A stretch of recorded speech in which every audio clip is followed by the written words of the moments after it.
Morning, Poppets. Thought I might do another podcast. Um, Gets worrying and worrying, doesn't it?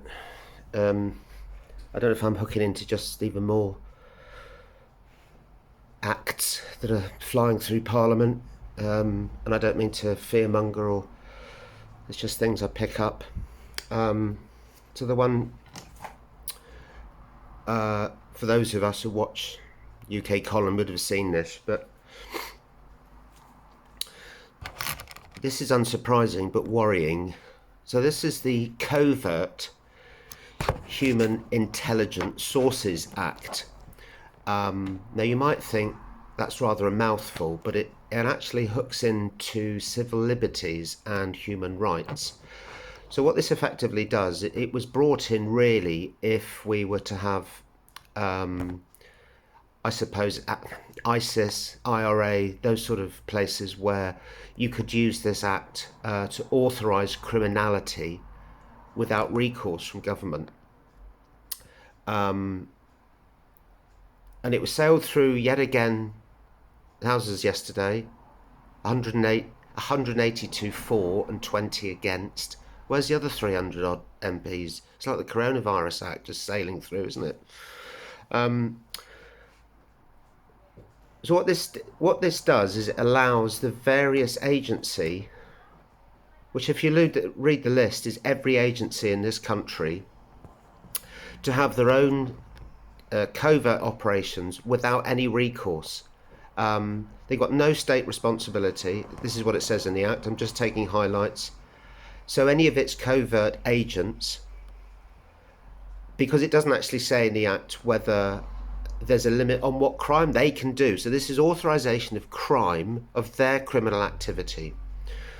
And there doesn't seem to be any provision or restrictions on what they, whoever they are, can do. So however insane it stands, murder, torture, are we going to suddenly see people disappearing like they did in, like they did, you only have to go back in history. Are you allowed to, I spent some time in Latvia and had they had secret houses on streets, the secret house that everybody was terrified of. It's where the KGB operated their torture. So you'd think, okay, well, all right, fair enough. If you're a criminal in a gang and you're smuggling drugs, or you're I don't know, doing anything like that, which is quite clearly illegal, or you're running human trafficking or slavery or cruel prostitution or child abduction or anything really horrible, you would think, yeah, okay, well, that's there to protect us, keep us safe. But it's a little bit worrying when you see the list of authorised agencies. So all police forces, let's just rattle through them.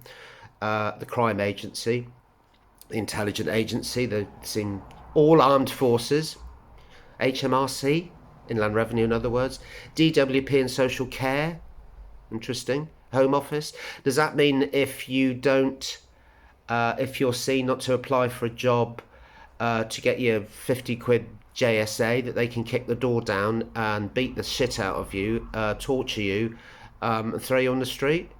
It may be extreme. On it goes. Home Office, Environment Agency. What does that mean? If you go fishing or you pee in a pond, you can be taken away and have your fingernails removed. The Financial Conduct Authority. I'm making extremes here. Does that mean then that you miss your mortgage? And again, they just kick your door down and remove your hands and fingers. And this gets funnier. Food Standards Agency.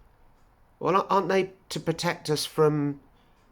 Aren't they supposed to be looking after what food we eat? And if there's a piece of cheese that's gone by its sell-by date, we can't eat it, and then we have recourse to take it back and exchange it. How...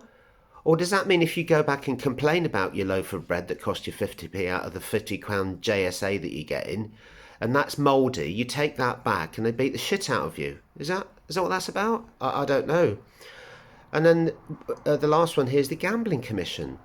Well, as we know, addiction to gambling is frightening. Does that mean if you don't pay your gambling debts, they can literally come in yet again? And And as it said, there's a nice little clause in there. There is no state responsibility of its agents' actions.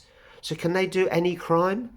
Um, so again, I don't know if it's just my time of life that I'm just looking at this stuff because I'm looking at other sources of information. But again, it always comes back to action. So there was a wonderful MP that stood up in Parliament, probably the only one against this.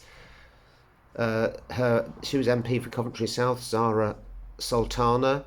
I've just sent her a little email supporting what she's doing. And yet again, where's the other 300 MPs? 182 for this bill and 20 against. It's just really, really scary. And it's just another law just slipped under no debate. Anyway, I'm trying to keep these down to under 5 minutes, and I'm beginning to look like Hazy Fantasy for any of those who remembers that character. Really, really crazy. Thank you. Have a good day.